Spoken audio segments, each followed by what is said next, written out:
पिकाचे चांगले उत्पादन घेण्यासाठी आपल्याला पहिल्या 30 ते 35 दिवसाच्या कालावधीमध्ये तणांचं योग्य पद्धतीनं व्यवस्थापन करणं गरजेचं असतं। नमस्कार, मी कृषी तज्ञ अमरसिंह लोमटे सद्गुरू ॲग्रो सर्व्हिसेसच्या YouTube चॅनलवर सर्व शेतकरी बांधवांचं हार्दिक स्वागत करतो। जर आपल्याला शेतामध्ये तणनाशकाचा वापर करायचा नसेल तर सुरुवातीला आपण पेरणीपूर्वी कुळवाची पाळी मारून तणांचं नियंत्रण करायचं आहे। त्यानंतर आपल्याला पेरणी करायची आहे।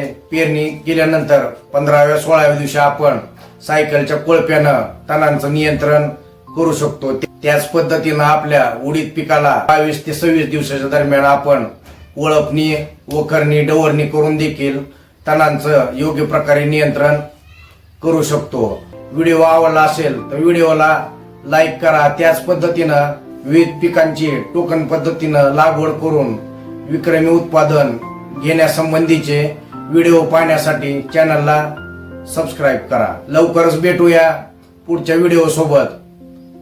धन्यवाद।